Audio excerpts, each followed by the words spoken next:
کیسے ایک عورت نے عالم اسلام کو چکمہ دیا؟ کیا مسلمان ہمیشہ ضعف اعتقادی کا شکار رہیں گے؟ یہ 1970 کی بات ہے کہ جب انڈونیشیا میں صدر سہارتو کی حکومت تھی اور پاکستان میں جنرل یحییٰ خان کا مارشل لا تھا۔ انڈونیشیا کی ایک خاتون زہرہ فونا نے حضرت مہدی علیہ السلام کی والدہ ہونے کا دعویٰ کر دیا۔ اس کا کہنا تھا کہ اس کے رحم میں پرورش پانے والا بچہ حضرت مہدی علیہ السلام ہے، کیونکہ اس عورت کے پیٹ سے کان لگا کر سننے پر اذان اور تلاوت قرآن کی آواز سنائی دیتی تھی۔ یہ خبر پورے انڈونیشیا میں جنگل کی آگ کی طرح پھیل گئی۔ جب یہ خبر انڈونیشی حکام تک پہنچی تو سب سے پہلے انڈونیشیا کے اس وقت کے نائب صدر آدم مالک نے زہرہ فونا کو اپنی رہائش گاہ پر بلایا اور دوران ملاقات اس کے پیٹ پر کان لگا کر اذان سننے کا شرف حاصل کیا اور تصدیق کر دی۔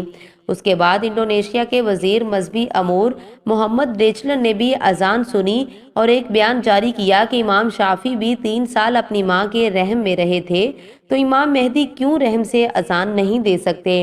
اس کے بعد تو گویا انڈونیشی حکام کی زہرہ فونا سے ملاقات کی لائن لگ گئی۔ خود صدر سہارتو اور ان کی بیگم نے زہرہ فونا سے ملاقات کی۔ لوگوں نے زہرہ کو مریم ثانی کا درجہ دے دیا۔ زہرہ کی شہرت انڈونیشیا سے نکل کر پورے عالم اسلام میں پھیل گئی اور مختلف ممالک نے زہرہ فونا کو اپنے یہاں آنے کی دعوت دی۔ ہم عسکری حکومت کو بھی یہ شرف اور نادر موقع حاصل ہوا کہ لوگوں کے اذہان کو تبدیل کیا جا سکے اور ان کو روٹی اور منتقلی اقتدار کے چکر سے نکال کر معجزات پر مرکز کر دیا جائے۔ زہرہ خاتون کو پاکستان کے سرکاری دورے کی دعوت دے ڈالی۔ زہرہ فونا کی پاکستانی آمد کے ساتھ ہی علماء کو تصدیق کے لیے بلوا لیا گیا کہ آیا خاتون کے پیٹ میں موجود بچہ واقعی امام مہدی ہی ہے۔ مولانا احترام الحق تھانوی اور مولانا شفیع اکاڑوی نے باری باری خاتون کے پیٹ کے قریب کان لگا کر اذان سننے کے بعد پورے یقین کے ساتھ بیان جاری کیا کہ اذان کی آواز خاتون کے اندرونی حصوں ہی سے آ رہی ہے اور بس اب امام مہدی کی آمد ہے۔ ہمارے علماء حضرات کے لیے تحقیق شاید آواز سننے کی حد تک ہی تھی، انہیں صرف ریڈیو اور ٹی وی کا علم تھا۔ اس وقت ٹیپ ریکارڈر کا کوئی خاص تصور نہ تھا۔ اگر کسی اشرافیہ کے گھر ٹیپ ریکارڈر بھی تھا تو بڑے ڈبے نما طرز کا تھا۔ علماء نے اس آواز کے منبع کی مزید کرید اور جستجو مناسب نہ سمجھی کہ یہ خبر ہی اس قدر خوش کن تھی کہ برادران اسلام مزید کچھ سوچنے سمجھنے کی صلاحیت سے قاصر ہو گئے۔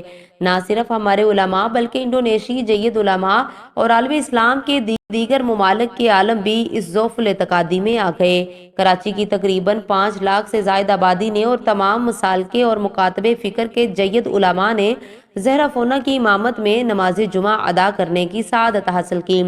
یہ واقعہ اس قدر مضحکہ خیز تھا کہ وہ عورت اپنے پیر کعبہ کی طرف کر کے بیٹھ گئی اور اس کے پیٹ کے پاس مائک سٹینڈ رکھ دیا گیا اور عوام مع علماء و مشائخ حضرات نے اس کے پیچھے امام مہدی کی اقتداء میں باجماعت نماز جمعہ ادا ہوا کہ چند ڈاکٹروں کے لیے اس بات پر یقین کرنا مشکل تھا۔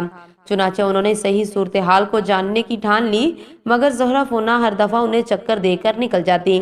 مسلسل کوشش کے بعد ایک دن ڈاؤ میڈیکل کالج کے ڈاکٹر اسے قابو کرنے میں کامیاب ہو گئے اور دوران تفتیش زہرہ فونا کی ٹانگوں کے درمیان پھنسا ہوا ننھا منا ٹیپ ریکارڈر برآمد کر لیا اور دوران تفتیش پاکستان سے براستہ انڈیا انڈونیشیا بھاگ گئی اور پاکستانیوں کو سعادتیں حاصل کرنے کا عظیم موقع مزید نہ مل سکا۔